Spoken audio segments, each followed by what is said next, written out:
오늘 우리에게 주시는 말씀은 고린도전서 11장 17절에서 34절까지의 말씀입니다. 다음에 지시하려는 일에 대해서는 나는 여러분을 칭찬할 수 없습니다. 그것은 여러분이 모여서 하는 일이 유익이 되기보다는 오히려 해가 되기 때문입니다.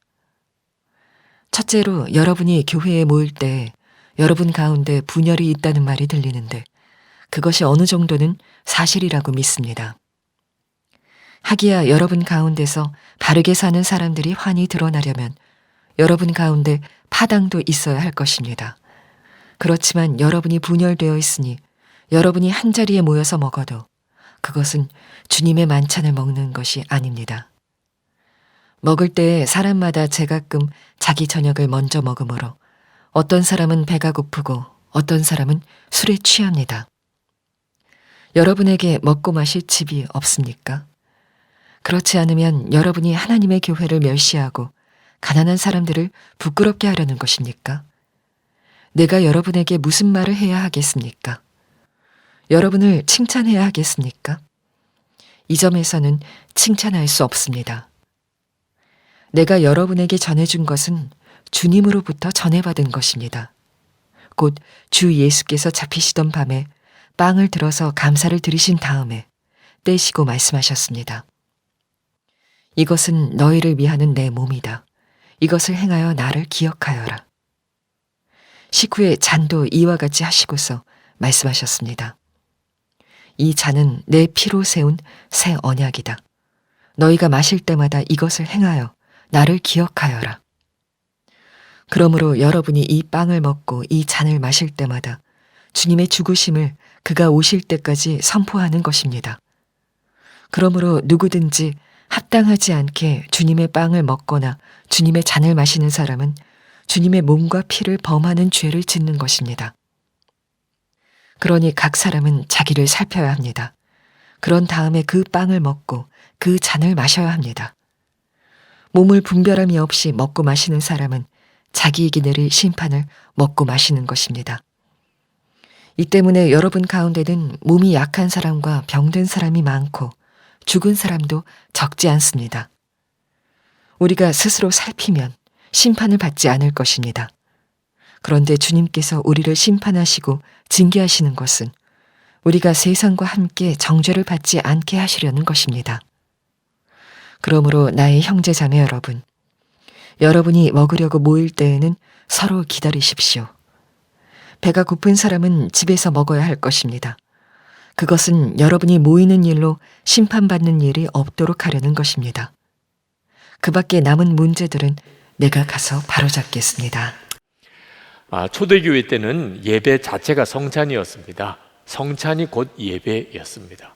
그 말은 예배 드릴 때마다 항상 주님의 임재하심을 바라보았고 또 주님의 임재하심 아래서 그들은 모였다는 뜻입니다. 성찬은 예수님이 우리와 함께 계시고 그리고 우리가 주님과 한 몸이 되었음을 우리가 다시 한번 확인하는 가장 은혜로운 시간입니다.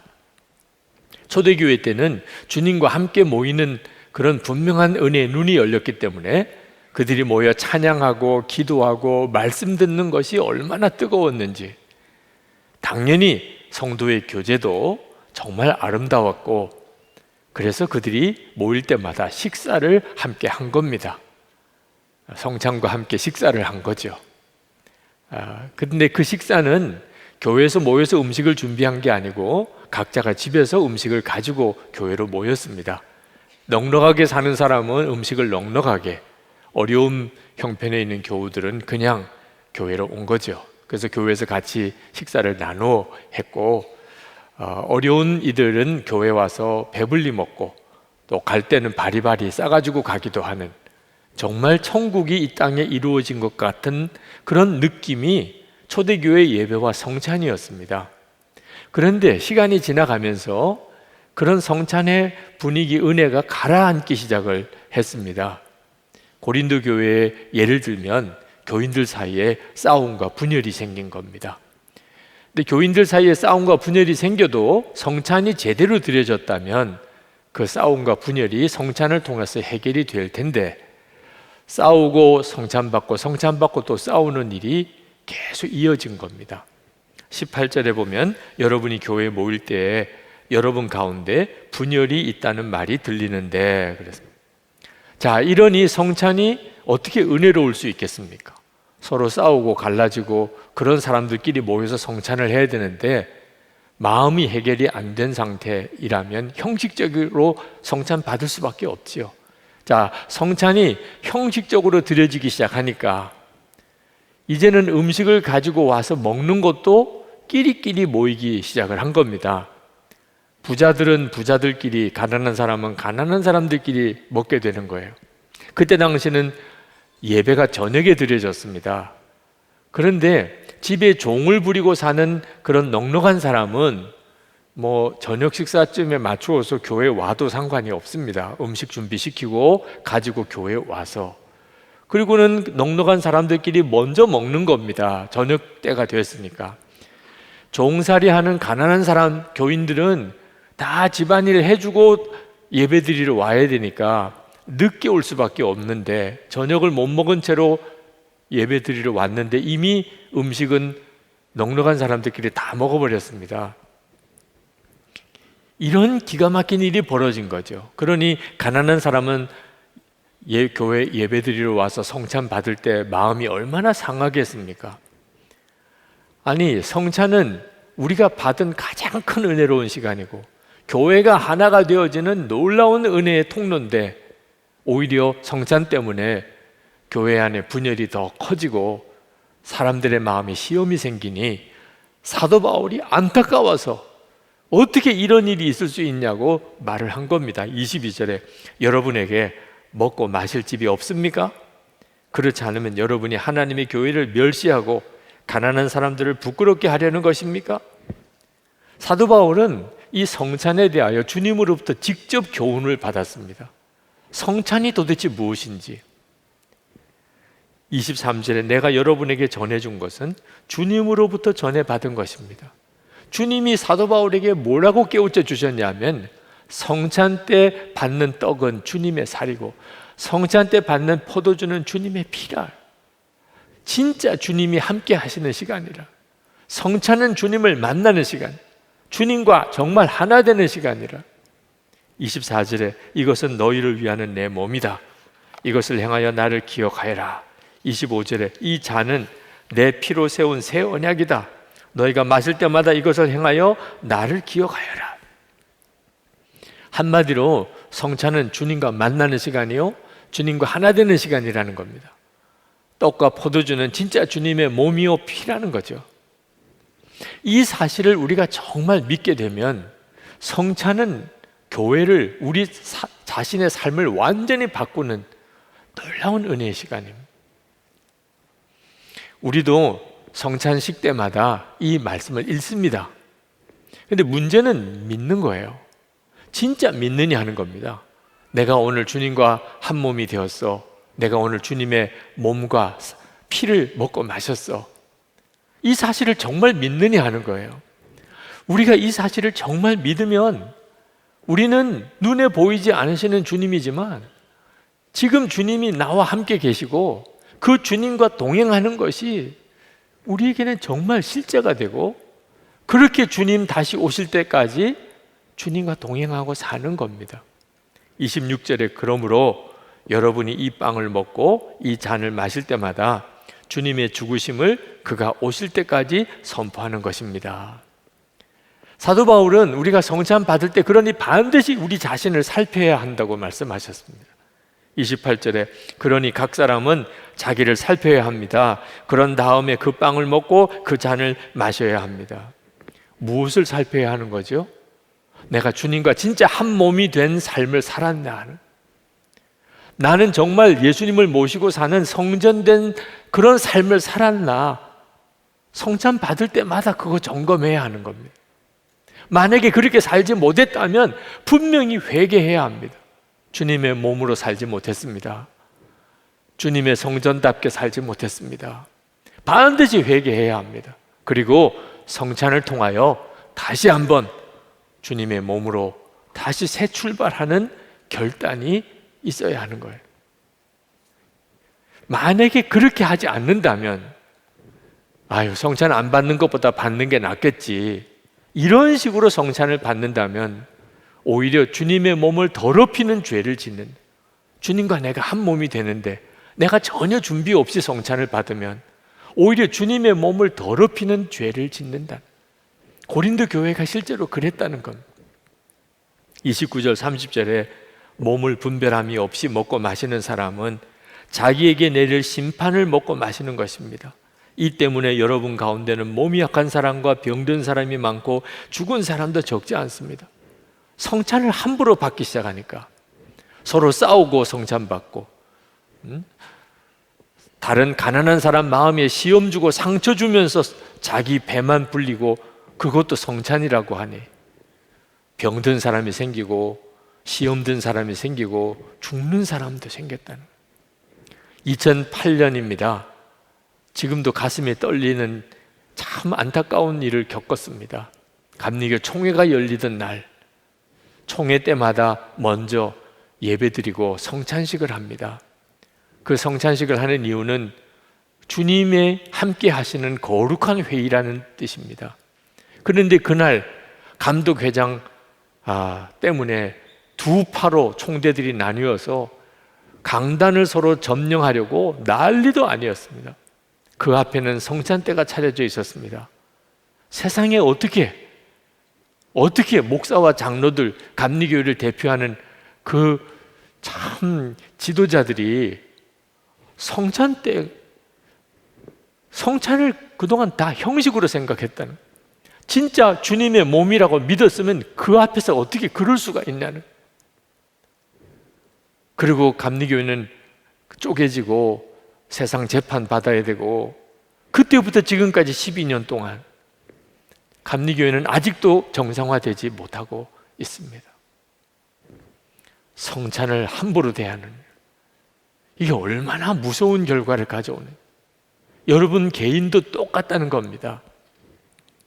우리가 정말 주님이 함께 계심을 믿지 못하면 교회를 교회답게 만들고 성도들의 삶을 정말 복되게 하는 이 성찬 때문에 오히려 병들어 죽는 사람도 생기고 교회는 더 분열과 시험에 빠지게 된다는 거죠.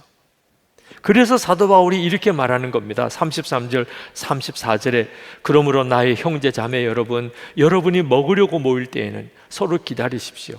배가 고픈 사람은 집에서 먹어야 할 것입니다. 그것은 여러분이 모이는 일로 심판받는 일이 없도록 하려는 것입니다. 이런 뜻이에요.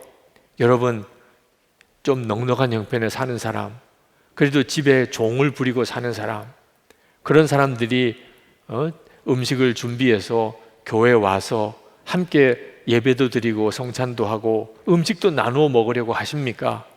그렇다면 가난한 사람을 기다리세요. 가난한 사람이 올 때까지 기다려서 식사하세요. 그 사람들 제발 창피하게, 고통스럽게, 모멸감이 느껴지게 하지 마세요. 배가 고픕니까? 그러면 집에서 먹고 오세요. 교회 와서는 어려운 사람 먹이세요. 어떻든지 어려운 사람에게 하나라도 더 가져가게 섬기세요. 주님께 하듯이 섬기세요. 그것이 주님을 기쁘시게 하는 것입니다. 그런 뜻이에요. 이것이 성찬이라는 거예요. 우리가 지금은 성찬 때 식사를 같이 하지는 않습니다. 그냥 정말 성찬 예식만 하지요. 그렇지만 우리는 성도들끼리 같이 식사할 때가 있습니다. 우리도. 여러분, 주님을 바라보고 식사를 하면 달라요. 그렇지 않으면 그냥 우리도 끼리끼리 모여서 식사합니다. 친한 사람끼리, 비슷한 형편에 있는 사람끼리 식사해요. 근데 주님의 마음을 품고 보면 이상하게 혼자 식사하는 사람, 왠지 낯선 분, 왠지 얼굴이 어두운 분, 그런 분들이 보입니다. 저분들은 왜 저렇게 혼자, 왜 저렇게 외롭게, 또 저렇게 얼굴이 힘들까? 그래서 섬기게 돼요. 주님을 바라보는 눈이 뜨인 것과 그렇지 않은 것은 밥 먹는 거 하나까지도 완전히 다르게 만듭니다. 지난 주간에 여름 말씀 기도회, 제가 요나서 말씀 기도를 인도하면서 참 마음이 아팠습니다. 니느웨 악한 도성입니다. 하나님이 심판하실 도성이었습니다. 근데 요나가 가서 하나님의 심판을 외치니까 그들이 기가 막히게 회개하기 시작했어요. 회개하니까 하나님이 그 니느웨를 용서하셨습니다. 심판하지 않았어요. 근데 요나가 하나님 앞에 화를 내면서 막 난리도 아니었어요. 나 이럴 줄 알았어. 이럴 줄 알았다니까. 요나가 왜 이렇게 화를 내는 거죠? 요나가 고백합니다. 하나님은 은혜로우시며 자비로우시며 노하기를 더디하시며 인애가 크시사 뜻을 돌이켜 재앙을 내리지 아니하시는 하나님이신 줄 알았다는 거예요. 그게 왜 문제예요? 이스라엘 백성들이 가슴에 있는 요절이에요. 하나님이 어떤 하나님이냐? 이스라엘 백성이 출애굽하고 금송아지 섬겼을 때 하나님이 이스라엘 백성을 다 진멸하려고 하셨죠. 모세가 하나님 앞에 탄원의 기도를 드립니다. 하나님이 뜻을 돌이키셨어요. 그때 하나님이 어떤 하나님이신지를 하나님이 자기소개를 하신 거예요. 은혜롭고 자비롭고 노하기를 더디하고 인애가 크시고 뜻을 돌이켜 재앙을 내리지 아니하는 하나님이라. 이스라엘 백성들은요, 그 하나님을 믿었어요. 그게 이스라엘 백성들의 신앙 고백이었어요. 요나가 하나님이 그런 하나님인 줄 알았다는 거예요. 그런데 왜 문제가 되죠? 니느웨도 그렇게 하셨는데 그게 왜 문제가 되냐 말이에요. 우리에게만 그렇게 하셔야지. 우리에게만. 하나님이 자비롭고 은혜롭고 재앙을 내리지 않으시는 그 좋으신 하나님, 우리에게만, 이스라엘 백성인 우리에게만 그러셔야지. 저 니느웨 절대로 그렇게 하시면 안 되지. 니느웨는 무섭게 벌하셔야지. 아무리 회개해도 하나님이 무섭게 벌하셔야지. 이게 얼마나 기가 막혀요. 이게 바로 선민사상이 가지고 있는 문제예요. 우리에게만 은혜로우신 하나님, 저 사람들에게는 무자비하신 하나님, 그래야 속이 시원하다. 근데 여러분, 우리도 다 요나 같아요. 은혜는 내게만 은혜로우시고, 그리고 상대방에 대해서는 까다로우신 하나님이기를 원하는, 겉으로는 정말 예수 잘 믿는 것 같은데 속마음은 여전히 자기중심적, 이기심, 욕심 가득한 그런 모습이 지금도 얼마나 많은 그리스도인들의 모습인지, 교회도 그런 모습이라는. 그러니 예수 믿고 싶어도 그 모습 보고 무슨 전도가 되겠냐 말입니다.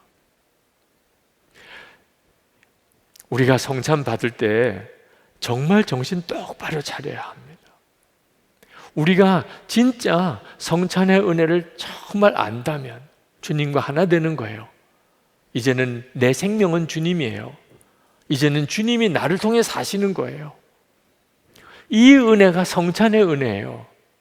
그러면 해결 안 될 문제가 없어요. 가정에, 교회에 우리가 성찬만 제대로 받아도 해결 안 될 문제가 없어요. 제가 거듭나고 난 다음에 가장 많이 변한 것 중에 하나가 성찬에서 받은 은혜가 달라졌어요. 저는 그전에도 성찬 받았죠. 그렇지만 성찬이 감동적인 그런 경험은 없었어요. 성찬식 때마다 참회의 기도의 시간이 있어요. 예문에 있으니까.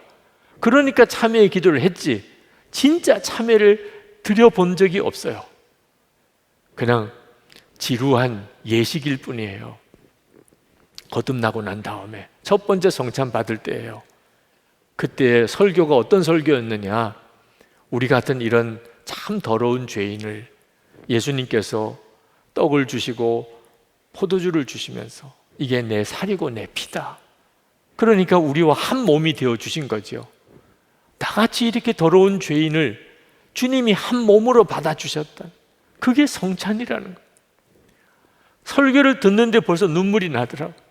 떡을 받으러 나가는데 어떻게 눈물이 나는지. 주님이 나와 한 몸이 되셨습니까? 나를 주님이 어떻게 품으실 수 있습니까? 그런데 그렇게 믿으라니까. 그 확정으로 떡을 주시고 포도주를 주시니 그 떡을 받아서 먹는데 주님은 얼마나 힘드실까? 나 같은 자와 하나가 되시니. 근데 그때 떠오르는 생각이, 그렇게 이해가 안 된다, 용납이 안 된다 그러던 사람들, 함께 하기 싫은 사람, 받아주기 싫은 사람, 이런 사람들이 생각이 나는 거예요. 예수님은 나가선 자를 이렇게 받아주시는데 내가 무슨 자격이 있다고 저 사람은 받을 수가 없어, 저 사람은 용납이 안 돼, 저 사람은 하나 될 수 없어, 그럴 수 있겠냐 말이에요. 그게 얼마나 죄스러운지. 그게 첫 번째 성찬 때 저를 충격으로 몰아갔어요. 그리고 성찬을 받을 때마다 하나님은 그 문제에 대해서 저에게 말씀하세요. 그때부터 용납할 수 없다는 말이 없어졌어요. 정말 문제가 많은 교회, 문제가 많은 나라, 문제가 많은 민족, 이제는 품어지는 역사가 일어났어요. 주님은 나 같은 자를 품으신, 그리고 하나가 되셨는데 성찬만 제대로 받아도 가정 안에, 교회 안에 해결 안 될 문제가 없다니까요. 저는 이번 주일에 성찬을 하지 못한 게 너무 마음이 아팠어요. 금요일에 결국은 성찬을 보류하기로 그렇게 했습니다. 정부 방침을 좀 어겨서라도 성찬 준비는 따로 이렇게라도 해야 되나, 그래도 지킬 거는 지키자. 나중에 가서 건의할 건 건의하고 따질 건 따지더라도 일단은 우리가 정부 방침에는 따르자. 그래서 소모임을 하지 못하니 오늘도 1, 2, 3부 다 찬양대 서지 못했습니다. 연습을 못하니까. 그런데 주님이 그런 걸 깨닫게 하시더라고요. 이것도 유익하더라. 왜 그렇습니까? 만약에 마음의 준비가 안 된 사람, 은혜롭게 살지 못한 사람, 아이고 오늘 성찬이네, 아이고 안 받는 것보다 낫겠지 뭐, 이러고 받을 사람이 이 자리에 있지 않겠냐. 마음의 준비가 안 된 사람, 합당하지 못하게 성찬을 받는 자는 없던 시험도 생기고 병도 생기고 죽을 수도 있다고까지 하셨는데, 그냥 안 받는 것보다 낫겠지 이런 생각만 가지고 있는 이런 교인들이라 있다면 이건 얼마나 큰 문제가 되겠느냐. 그래서 오늘은 성찬에 대한 말씀을 드려서 성찬에 대해서 제대로 알고 마음의 준비를 갖추고 그리고 성찬을 받게 하는 게 더 유익하지 않겠느냐. 그렇군요, 주님. 그래서 오늘 이 성찬에 대한 말씀을 제대로 드리려고 하는 겁니다. 이제 다음 주에 성찬을 하게 될지 그 다음 주에 하게 될지 상황은 모르겠습니다. 그러나 언제 성찬을 받아도 준비되어져 있는 마음으로 성찬을 받아야죠. 그래야 그 성찬이 역사가 있지 않겠나요? 예수님의 옷자락만 잡아도 불치병이 고침을 받았잖아요. 혈루병이. 아니, 예수님과 한 몸이 되었습니다. 합당치 않게 받으니까 병자도 생기고 죽은 사람도 생기고 시험도 일어나고, 그랬다면 뒤집어 이야기하면 제대로 받으면, 준비된 자로 성찬을 받으면, 은혜 받은 자답게 살면서 성찬을 받으면, 그러면 병든 자도 낫고 죽은 자도 살아나는 기적이 그 삶 속에 일어나지 않겠는가? 여러분, 우리가 성찬을 받는 것은 천국에서 예수님을 뵙는 예행 연습입니다. 예수님을 뵈면 그 앞에서 싸울 일이 있겠습니까? 마음에 안 든다고 손가락질할 사람이 있겠습니까? 예수님 앞에서 받아주지 못할 사람이 있겠습니까? 예수님 앞에서도 무슨 부자다 가난한 자다 그런 차별이 있겠습니까? 성찬 받을 때마다 주님 앞에 서는 예행 연습을 해야 주님 앞에 온전히 서게 되는 거죠. 성찬을 우리에게 주신 것은 새 언약이라고 그랬어요. 25절에 이 잔은 내 피로 세운 새 언약이다. 너희가 마실 때마다 이것을 행하여 나를 기억하여라. 성찬을 받은 사람은 하나님의 언약 속에 들어가는 겁니다. 성찬 받은 사람이라는 게 무슨 뜻이에요? 예수님과 한 몸인 사람이다. 이제는 예수님 거하시고 성전된 사람이다.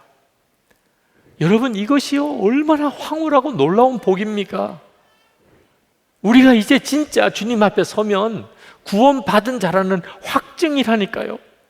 성찬받은 믿음이 진짜 분명한 사람, 저는 성찬받은 사람입니다. 여러분 어디 나가서 어떤 일을 결정하든 무슨 행동을 하든지 나는 성찬받은 사람입니다. 주님과 한 몸이 된 사람입니다. 갈 때가 있고 안 갈 때가 있는 거예요. 할 말이 있고 안 할 말이 있는 거예요. 성찬받은 사람이라는 믿음이 분명하니까. 우리의 일상의 모든 순간이 다 나는 성찬받은 사람이라는 분명한 믿음을 가지고 살아가기 시작하면, 그러면 우리 안에 정말 주님이 살아 역사하시는 놀라운 일이 일어나고, 그렇게 공동체가 세워져 가는 겁니다. 한 번은 새가족 되신 분이 교회에 오셔서 예배 드리다가 주차장에서 다른 차를 부딪혔대요. 그런 일이 왕왕 일어나는 모양입니다. 주차장에서. 교우들 사이에 이런 접촉사고가 생길 때 참 난감하죠. 세상에서는 얼마나 정말 분쟁거리입니까? 그거 진짜 해결하기 어려운 일이죠. 그분이 얼마나 가슴이 뛰는지, 큰일 났구나. 그러고는 내려서 쩔쩔매는데, 상대방 차가 꽤 괜찮은 차인데도 그분을 보고는 새가족이시군요, 그냥 가세요, 이렇게 이야기를 하더래요. 아니, 아무렇지 않게 가도 됩니까? 상관없습니다, 그냥 가시라고. 얼마나 놀래기도 하고 감동도 받았는지. 그런데 도대체 이분이 누군가 하고 알아봤더니 장로님이시라는 거예요. 그 이야기를 전해 듣고 제가 얼마나 고맙기도 하고 감사한지. 은혜 받은 자답게 산다는, 우리가 은혜 받은 자답게 사는 일이 이렇게 중요해요. 그 은혜 받은 자답게 사는 건 어떻게 가능하죠? 성경대로 살자, 의롭게 살자, 사랑하며 살자, 구호를 외친다고 되는 거 아니에요. 다 살아봤잖아요. 진짜 주님을 바라보는 눈이 뜨여야 그렇게 살 수 있는 거예요. 지금은 비대면 시대입니다. 사랑과 사랑과의 만남을 조심하라. 오늘도 정부에서 보내준 영상을 맨 처음 보여드렸는데, 몸은 떨어져도 마음은 가깝게, 말이 좋지. 그게 말이 되냐 말이에요. 몸은 떨어져도 마음 가깝게, 그러자고 그게 마음이 가까워지냐 말입니다. 교회는 본질적으로 모여서 은혜 받는 곳이에요. 예배도 드리고 기도도 함께 하고 모여서 교제하고, 그게 되어야 교회인데, 아니 비대면 시대에는 도대체 어떻게 교회가 교회다울 수 있냐 말이에요. 그런데 여러분, 주님과 가까워지는 은혜가 있으면 된다는 거예요. 주님과 가까워지면. 그래서 교회에서 이 비대면 시대에 오히려 주님과 더 가까워지는 역사가 있도록 하기 위해서 3가지를 시작을 했어요. 하나는 예수 동행 속회로 속회 리뉴얼입니다. 이제는 그저 모이는 속회만 아니고 예수 동행에게 나눔 방을 함께 하자고. 그래서 모일 수가 없어도 항상 성도들이 매일 일기 나눔 방에서 매일 만나고 교제하고 주님을 바라보는 생활을 서로 격려하자. 이번 주간까지가 신청 이제 마감입니다. 한 분도 빠짐없이 다 참여해 주시기 바랍니다. 지금은 예배당 중심의 교회 중심으로는 신앙생활을 유지 못할 상황이 되었어요. 진짜 주님과 동행해야 합니다. 2번째, 나 일기 잘 못 쓰는데, 안 되는데 걱정하지 마세요. 도와드릴 테니까 예수님과 행복한 동행 30일 과정 내일부터 시작합니다. 힘들고 어렵고 잘 안 되는 분 얼마든지 다 따라 하실 수 있어요. 30일만 정말 마음을 열고 같이 와보세요. 그리고 또 하나가 예수님과 동행하는 50일 기도예요. 지금이야말로 기도가 필요한 때인데 모여서 기도를 못하네요. 그러나 하나님이 우리에게 1시간 기도 훈련을 이미 시키셨고 예수 동행 기도 사이트도 만들어 주셔서 혼자서 기도해도 함께 모여 기도하는 것 같은 그런 역사를 이루게 해주셨어요. 1시간 기도 시즌 3입니다. 50일 동안 이제 8월 31일까지 여러분이 신청하시면 매일 기도 메시지가 한 10분 정도의 메시지가 매일 카톡으로 갑니다. 그리고 함께 기도해야 될 내용을 이끌어 줘요. 한 30분 정도는 함께 기도하고 나머지 30분은 개인 기도하는 시간으로. 여러분, 왜 이렇게 해야 합니까? 지금이야말로 주님과의 동행하는 일이 어느 때보다 더 필요한데, 오히려 비대면 시대이기 때문에 더 주님과 가까워지자. 주님 안에서 성도들은 떨어져 있어도 하나가 될 수 있다는 거예요. 이 시간 우리 같이 기도하겠습니다. 하나님, 우리가 정말 은혜 받은 자답게 살면서 예배도 드리고 성찬도 받고 그렇게 살고 싶습니다. 주님, 제게 주를 바라보는 눈을 더욱 열어주세요. 주님과 한 몸 된 성찬 받은 자, 다 성찬 받은 기억이 있으시잖아요. 성찬 받은 자예요. 성찬 받은 자 의식을 잃어버리지 않게 하소서. 항상 주를 바라보는 눈을 뜨게 하소서. 그래서 나도 내 심령도 살고 가정도 이 어려운 때에 교회 공동체도 살게 해 주옵소서. 우리 다 같이 통성으로 기도하겠습니다. 은혜와 사랑이 충만하신 하나님, 놀라우신 주의 은혜와 하나님의 역사하심을 인하여 감사합니다. 역사하신 하나님, 놀라우신 하나님, 주관하신 하나님, 들어주소서. 온전히 주님 같이 하여 주소서. 하나님의 크신 은혜로 역사해 주소서. 주 예수님, 긁어 은혜가 많으신 주 예수님, 오늘도 사랑하는 성도들, 주님의 손에 붙다간 은혜의 장중에 붙다간 주님 더욱 주를 보게 하시고 주를 만나게 하시고 주님을 바라보게 하여 주시기를 원합니다. 아버지, 나의 하나님, 나의 주, 나의 하나님, 은혜로 덮어주소서. 주를 바라보는 눈을 더욱 여소서. 하나님, 진정한 하나님 공동체, 교회가 온전히 서는 그런 하나님 은혜의 역사가 충만한 가정과 교회 되게 하여 주옵소서. 주님 감사합니다. 놀라우신 주님을 찬양합니다. 하나님, 오 주님 감사합니다. 아버지 하나님, 주님의 사랑하는 성도들, 지금 부속실에 있거나 생방송으로 이 예배에 참여한 모든 이들, 주님, 이제는 우리가 정말 눈이 열려 주를 바라보며 은혜 받은 자답게 살며 그렇게 하나님을 영화롭게 하기를 원합니다. 성찬 받은 자라는 분명한 의식 가지고 살게 하소서. 주님과 한 몸 된 자입니다. 주님, 우리 안에 거하시는 놀라운 은혜를 받았습니다. 주님이 우리를 통해 사십니다. 부부 사이에도, 가족들 모여서도, 형제들과 친척들 사이에, 교인들 사이의 관계에 있어서도 항상 이거 잊어버리지 않게 해 주옵소서. 우리가 은혜의 통로가 되게 하소서. 시험된 자가 없는지, 실족한 자는 없는지 항상 살피게 하소서. 아버지 하나님, 사랑하는 성도들, 하나님의 은혜의 다 통로가 되기를 원합니다. 복의 통로로 쓰소서. 하나님의 살아계신 증인으로 쓰소서. 은혜의 증인들이 다 되게 해주소서. 오늘도 하나님 앞에 우리의 감사를, 사랑을 11조의 선교헌금, 건축헌금에, 하나님 구제헌금에 담아 주님 앞에 올려드립니다. 사랑하는 성도들의 믿음과 헌신을 주님께 올려드립니다. 하나님, 주님의 계획하신 은혜가 풍성한 삶을 살게 하소서. 돕고 베풀고 나누고 살게 하소서. 병든 몸 깨끗하게 고쳐주소서. 가정을 놀랍게 주님의 은혜로 지키시옵소서. 성도들의 기업 일터에 하나님 책임져 주옵소서. 어디서든지 정말 소금처럼 빛처럼 살게 하소서. 하나님, 교회와 성도들이 바로 서고, 그래서 하나님, 이 나라가 하나님을 경외하는 나라가 되게 하소서. 어떻게 해서든지 동성애 합법화하려고 하는 모든 시도가 다 그치게 하소서. 하나님을 정말 경외하는 이 나라 지도자들이 서게 하소서. 지도자들의 실족하는 일들로 인한 정말 가슴 철렁하는 일들이 자꾸 많습니다. 아버지 하나님, 긍휼히 여기소서.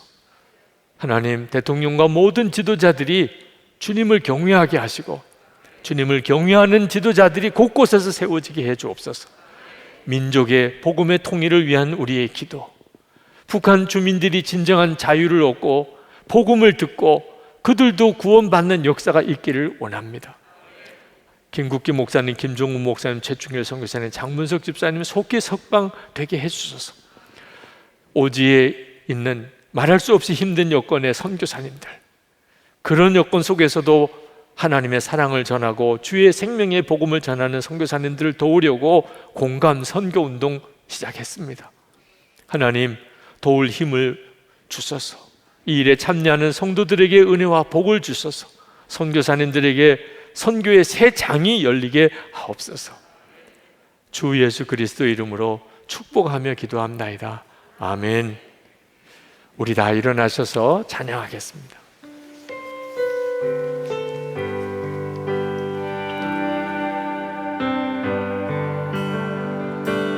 주보혈 날 정결케 하고 주보혈 날 자유케 하니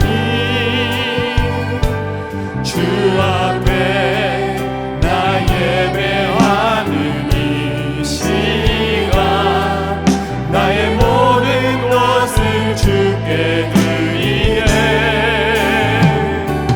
주의 손 날 위해 지키셨고 주의 말 날 위해 박히셨으니 이제는 내가 사는 것이 아니요 오직 주를 위해 사는 것이라.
주 예수님의 은혜와 하나님의 사랑하심과 성령의 교통하심이 주의 교회에 나와 예배하는 모든 성도들, 지금 부속실에 있는 모든 성도들, 가정에서 영상으로 예배하는 성도들, 세계 곳곳에서 하나님 이 영상으로 예배하는 모든 이들 위해 충만히 함께 하시기를 축원하옵나이다. 아멘.